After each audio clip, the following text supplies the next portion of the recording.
The arena was choking on predictability. Inside the squared circle, the current champion stood with a microphone in hand, her posture screaming arrogance that had gone unchallenged for far too long. She had beaten everyone. The roster was depleted, the challengers were broken, and the audience had resigned themselves to the era of absolute dominance.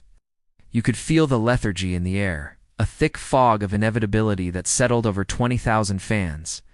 She raised the title, the gold catching the arena lights, and began to speak about how there was no one left, how she was the alpha and the omega of this industry. The crowd didn't boo, they were silent, which is worse. It was the silence of a kingdom that had forgotten what a revolution felt like. But then the atmosphere shifted. It wasn't a sound at first, it was a feeling. Air pressure in the building seemed to drop. The champion paused mid-sentence, her eyes darting to the Titantron, sensing a disturbance before she could hear it. The casual fans shifted in their seats, confusion rippling through the stands like a wave. Then the lights didn't just go out. They were severed. Total consuming darkness swallowed the arena. For 3 agonizing seconds, there was nothing but the hum of the ventilation and the collective gasp of thousands. "Wait a minute. Surely not," a commentator whispered, his voice cutting through the feed, barely audible over the rising murmur. The darkness wasn't technical difficulty. It was a canvas. And on that canvas, a single distorted sound played a static scratch. A glitch in the system that everyone recognized but refused to believe. It was the sound of the past clawing its way into the present. The champion in the ring lowered her microphone, her face losing its color as the realization hit her before it hit the rest of the world. The ghost she thought was buried had just walked through the front door. The static screamed, and then the riff hit. It was a sound that hadn't been heard in this arena for nearly a decade. The reaction wasn't a pop, it was a detonation. It was the kind of noise that distorts audio equipment, a visceral, guttural roar from 20,000 throats, simultaneously realizing that the impossible was happening right in front of them. The Titantron flickered to life, not with high-definition graphics, but with the gritty, rebellious aesthetic that defined a generation. And there she was. She stepped out from the curtain, and time seemed to collapse. She wasn't wearing ring gear. She was in street clothes, a visual statement that she wasn't here to play a character, she was here to settle a score. She sat cross-legged at the top of the ramp, that iconic, nonchalant pose that signaled she was watching the chaos she had just created. The camera zoomed in, catching the glint in her eyes, a mixture of amusement and dangerous focus. She wasn't smiling to be friendly. She was smiling like a predator who had found its prey. "Oh my God, is that?" "It is. The Black Widow has returned," the play-by-play announcer screamed, his voice cracking with genuine, unscripted emotion. "They said she'd never step foot in this company again. They said the bridge was burned, incinerated. But look at this." She stood up, skipping down the ramp with a terrifying lightness, skipping past the shock of the security guards, skipping past the outstretched hands of fans who were literally crying in the front row. The energy was frantic, a kinetic electricity that made the hairs on your arms stand up. Inside the ring, the champion retreated to the corner, clutching her belt like a shield. This wasn't just a return, it was an invasion. The skipping stopped at the steel steps.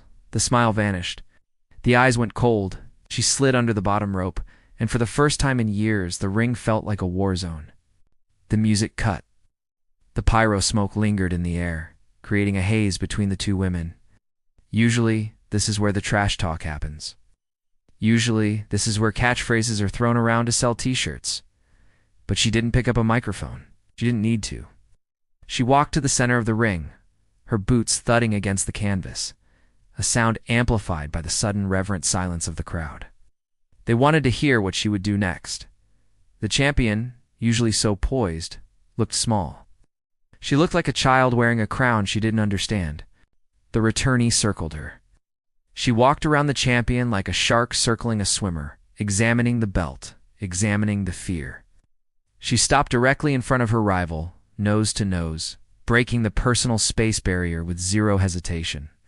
The camera caught the twitch in the champion's eye. The returnee simply tilted her head, a mock expression of pity plastered on her face. Then she reached out. The crowd gasped, expecting a strike. Instead, she gently tapped the title belt resting on the champion's shoulder. Tap, tap, a warning. "She's not here for the fame," the color commentator said, his voice low and serious. "She's here because she built the house that the champion is living in, and she doesn't like the furniture." The psychological warfare was palpable. Without saying a word, she had stripped the champion of her aura. She turned her back, the ultimate sign of disrespect, and simply sat on the middle rope, holding the ropes open for the champion to leave. It was a dismissal. "Get out of my ring." The champion, flushed with rage and confusion, rolled out, clutching her belt, retreating up the ramp while looking back in disbelief. The returnee didn't even watch her go. She just looked at the crowd, shrugged, and the arena erupted again. Ow. She hadn't thrown a punch, but she had just won the fight. While the arena was celebrating, the backstage area was in a state of absolute chaos. The camera feeds cut to the gorilla position where producers were scrambling, throwing headsets, trying to reformat the rest of the show because the script had just been shredded. Social media wasn't just trending. It was melting down. The timeline was moving so fast it was unreadable. "She's back" was the #1 trend globally within 3 minutes. But the real story was the human element hidden in the corridors. We saw a glimpse of the locker room monitors. A younger talent, the women who had grown up idolizing her, stood with hands over their mouths. Some looked terrified. They knew their spots on the card were suddenly in jeopardy. The Legends Lounge was different. The veterans were nodding, understanding that business just picked up. In a quiet corner of the backstage area, a man stood watching a monitor with a stoic expression. Her husband, he wasn't surprised. He knew the toll the years away had taken, the injuries healed, the fire that had never truly gone out. He knew the conversations that happened at the dinner table when the cameras were off. The interviewers were running toward the curtain, desperate for a soundbite. But security was already locking down the hallway. This wasn't a standard wrestling segment. This was a protected event. The blurred lines between reality and fiction were gone. Reports were already leaking to the dirt sheets that the champion was furious in real life, that she hadn't been told who was coming out until the music hit. The anger we saw on her face, that was real fear. The system was shocked. The hierarchy was shattered. The returnee walked through the curtain to the back, ignoring the applause of the crew, her focus laser sharp. She wasn't back for a reunion tour.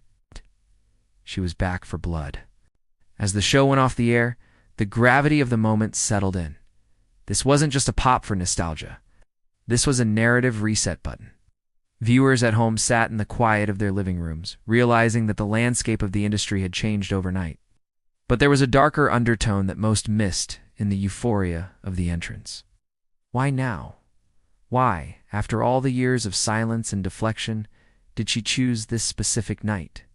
The replay showed a detail everyone missed live. As she sat on the ropes, watching the champion retreat, she glanced at her own wrist. There was no watch, but she checked the time. It was a signal.